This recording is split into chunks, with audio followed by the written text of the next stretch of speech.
Now we are talking about believers who were walking feet by feet, shoulder to shoulder with Jesus Christ.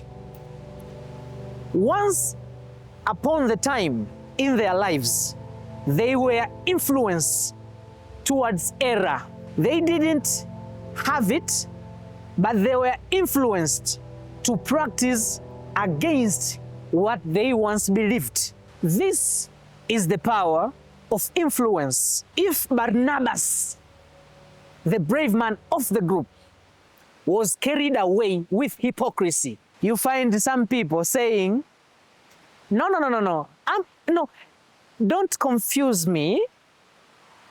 Mimi wa kwenye social media, I'm a quite different person na mimi wa duniani. Yani, those are just things. We have people who think that they are vaccinated towards negative influence, which is actually not the case. No one is vaccinated towards negative influence. But now, mind you, as we started, we say more than 65% of the world population is on social media. And we said we have to preach the gospel to every nation, every tribe, every tongue. Now, even if we can say we have some negative influences in social media, at the end of the day, running out of it for a gospel preacher, that is not the case. Yani, what I'm trying to say, non-believers are our customers. What do you do with your customer? Suppose you have a business. What do you do with a customer? We have customer care. Some big firms, they have even customer care. Kind to your customer. Make sure you retain your customer, right? Make sure he understands your value. So if non-believers and the whole world are our customers, that means running away is not an option. That is where we were sent to. Now, what should we do when we are in it? That's another question. We have seen the power of influence, and that can be taken even in the other way around. If Barnabas was influenced by Peter, who influenced other Jews, that means people can be influenced even to do good stuffs. You know, some people turned out to be believers not even because they were preached, but just because they were influenced. They just saw the life of a person, you know. I think this guy is living a good life. This guy is so happy. This guy is so intelligent. This guy, you know, what is the secret of his life? And some people started to search for the truth. Seriously. Just because of that. So what should we do? I want us to go to the story of the Queen of Sheba. 1 Kings chapter 10. 1 Kings chapter 10. Verse 1. Now when the Queen of Sheba heard of the fame of Solomon concerning the name of the Lord, she came to test him with hard questions. Underline that sentence. Test him with hard questions. When the Queen of Sheba heard of the fame of Solomon concerning, so now Solomon was famous. He was famous because of the following: the name of the Lord, of course, the wisdom in it. He came to test him with hard questions. With what? Hard questions. Of course, verse 2, it speaks about the things she carried and all the things. Sasa verse 4, verse 3. So Solomon answered all her questions. There was nothing so difficult for the king that he could not explain it to her. Those hard questions that the Queen of Sheba had, nothing was hard to Solomon. He saw nothing hard, yani.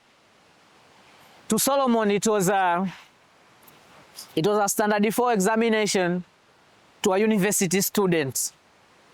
But the Bible says the Queen of Sheba came with hard questions. Verse 6, it says, then she said to the king, it was a true report.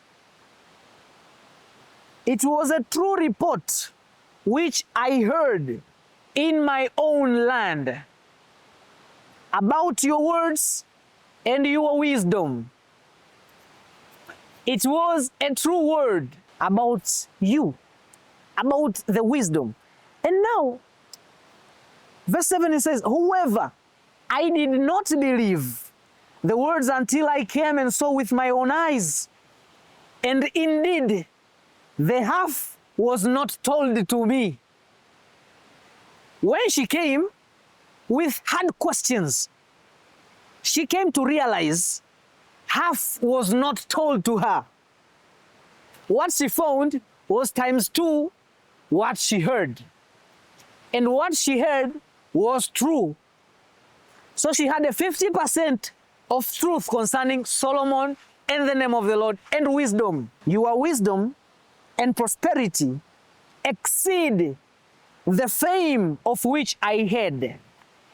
Your wisdom and prosperity exceed the fame of which I had.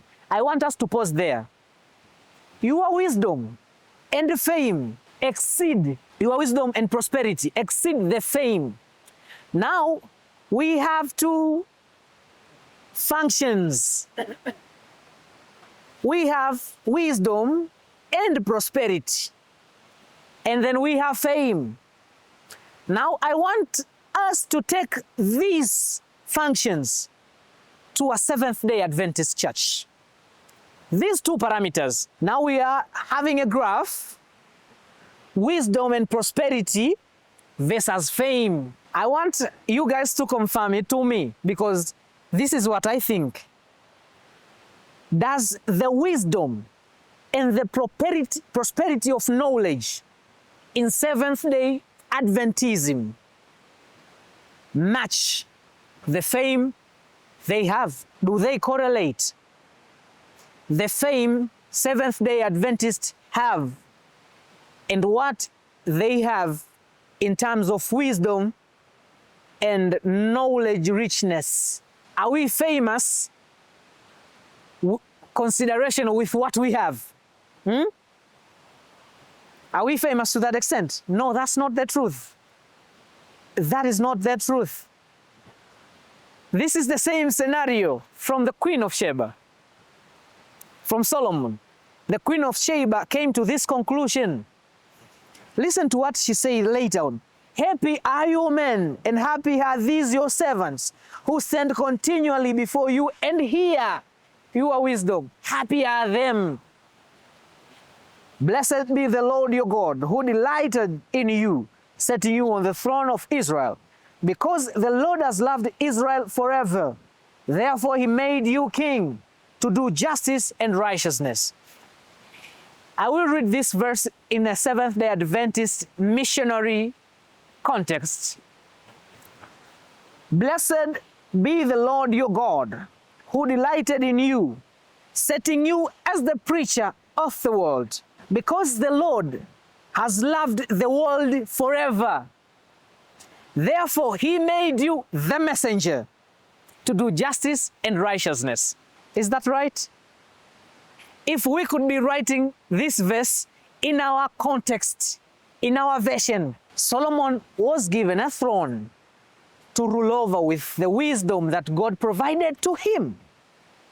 So Queen of Sheba came to this conclusion. The Lord really loved this nation. Now, aren't we similar to the nation of Israel? When we read the Bible, God calls the few to conquer the many. This has been his modus operandi. From the cause of the world, he takes the few to preach to many so that the many can be converted.